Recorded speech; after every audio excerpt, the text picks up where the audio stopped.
Coach, maybe some thoughts as you review the film and everything from last Saturday's game and what you're looking forward to with the trip to Pullman this weekend. Yeah, every Sunday after a game, win or lose, is what we call the truth. We speak the truth on Sundays, and there was some positive. There was obviously some negative as well. Some things we needed to correct from the game, but because the styles are so different from Stanford to Washington State, we spent a little bit of time on correction on film, but after that, we moved straight on to Washington State and trying to get ready for what they do because they're a little obviously different than what we've seen the last couple of weeks offensively and defensively. Rich, how are you assessing right now what Brandon is seeing in the passing game? It seems like there are throws that he can make. He makes some really beautiful throws like the one he hit with Nate, but then there seems like there's other plays where he's just not seeing open receivers. Well, there's first off, it's probably need to say this, as you all know, that's the hardest position to play in sports, period. There's nothing that compares to it. And I know everybody wants to be critical, and there's nobody more critical than me when I'm coaching them. But again, to play that at a high level and play it effectively is really tough, and particularly when the pieces around you are sometimes new, whether it's up front or on the perimeter or at running back. And so you have to be. Sometimes I think it's comical when people are overly critical of any quarterback play when they never coached it or ever played it. So I think our guys have competed pretty well. Certainly Brandon has made some plays. There's some things in the passing game that looked like we were a little rusty. Looked like the quarterbacks missed some time in practice, which they had. Both Brandon and Anu have missed a lot of practice time, and that affects you a little bit. But they're still good players, and they're doing some good things. But we can get better there, and we can play better overall at that position, and I think we will going forward. You put Anu in, obviously, in that second half of the ball game. How much of that was dictated that Brandon had kind of hit his knee or got his knee hit there on that first series? I mean, was that? No, I don't. What I think of the knee. I think we told Anu he was going to play, and then when he went in there, some of the things that didn't work right weren't his fault. So again, that's where some people don't know, the entire situation. But we just weren't executing well at times offensively, no matter who was the quarterback back there. And some of it had to do with us, but some of it had to do with dudes they had were pretty good too. How did Samaji's effort look when you were able to really slow down? Really proud of it. We thought he'd play well because he's a competitive guy and he's a good football player, but he was still learning the position. I thought Coach McGee did a great job with him. And as the game went along, Samaji got more and more comfortable with it. He was seeing things, pressing the blocks well, and we're going to keep him there. With our injury situation at running back, I'm glad we have Samaji, and I think if he can stay healthy, not get that bug, knock on wood, but I think he can be pretty good. I'm excited for him to be there. The play where he tried to cut back but ended up in a big loss, is that? Yeah, he's just trying to do too much. It was a bad call, and they played it well, and you take the 3 or 4 yard loss and then you move on, and he was just trying to make something happen. Are you surprised, given how much experience you have on offense, you and of course the players, that you guys haven't been scoring as much as you're used to the last few weeks? Yeah, disappointed.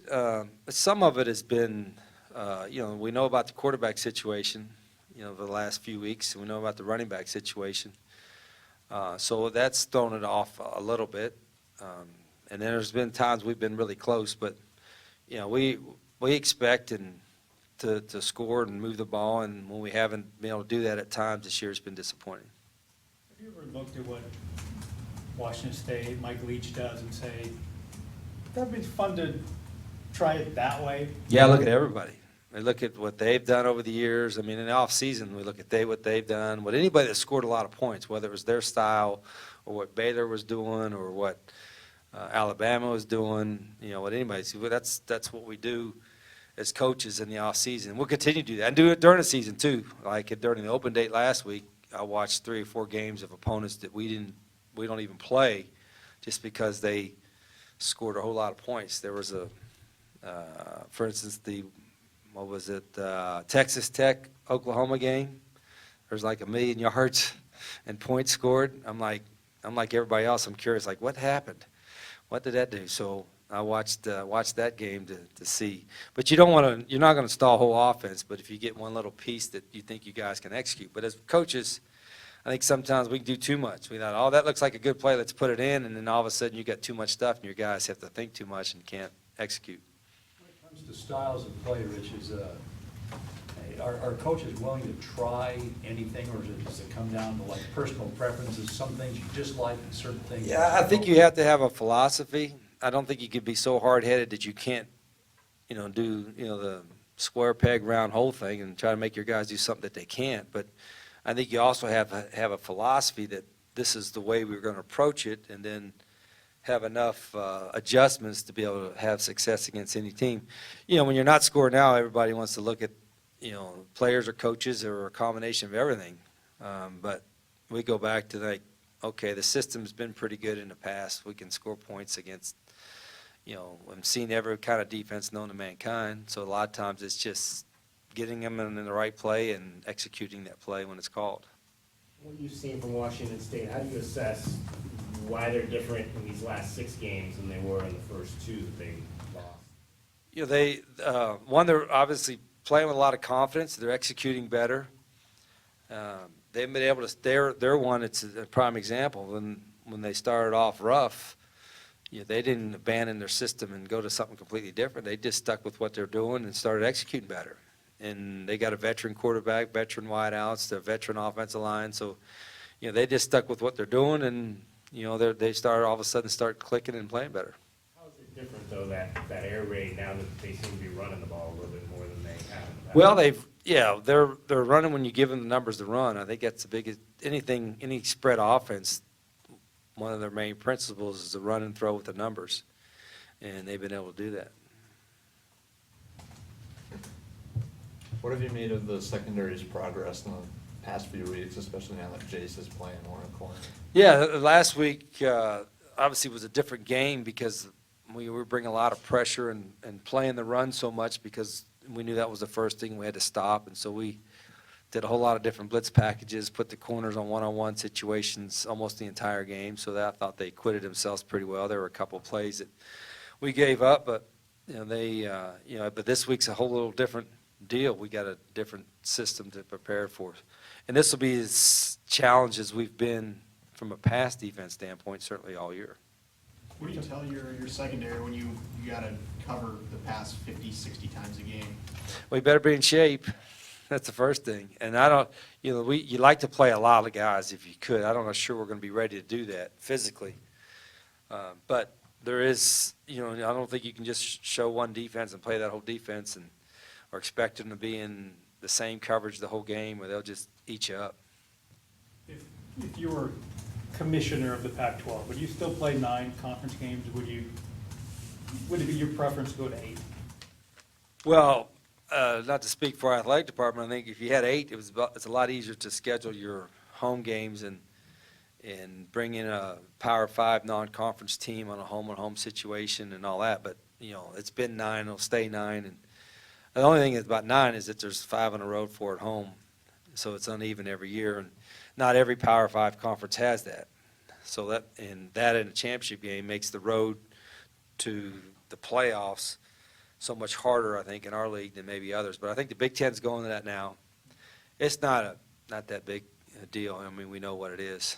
Just the harder every other year, you're going to have one less home game. So from a revenue standpoint, I'm sure that's an issue. But, we're doing all right. What did you think of the way the front played against Christ on Saturday night? It seemed like they hit him a bunch. Our defensive front, we got there a little bit. Sometimes we got there in time, but there were other times we need to get there a little quicker, particularly when you're playing, man coverage with not much help. So there would have been a couple of times we had to probably have a little more sense of urgency, but, they played hard up front against a pretty good front. Falk, his numbers are, he's only got 5 interceptions for the amount that they throw the ball. Why do you think he's so... They get rid of it really quick. A lot of times, as soon as it hits his hand, it's one step and the ball's gone. So he can throw it 80 times, and then 40 of them are catch and throws.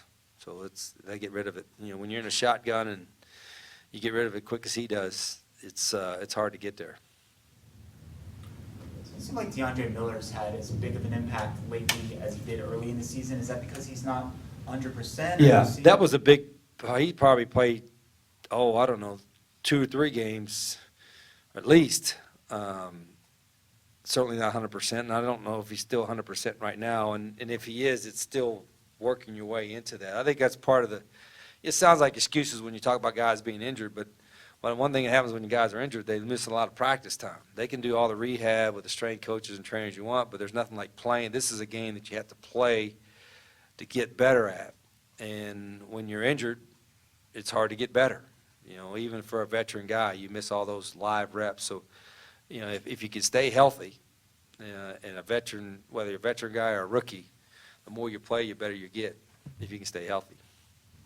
Rich, getting back to our new, how difficult is it to balance that decision on when you're dealing with two quarterbacks on when to play one and when to play the other, especially in a situation where, you know, you're in a ball game down 10 and you've got a kid that hasn't played in 5-6 games, and now you're putting in. Yeah, it could be a little tricky. I mean, it's you know, because that's a position only one guy can play at a time. You know, it's not like running back or receiver or even up front where you have multiple guys can roll in and out. It's a tricky deal, but I've done it before.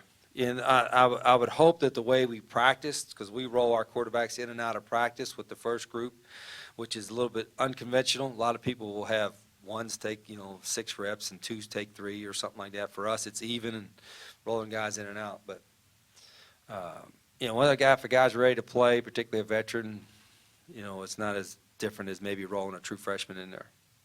What would you say to a fan who says, boy, Lou Solomon's stats were terrific in 2014 and 2015.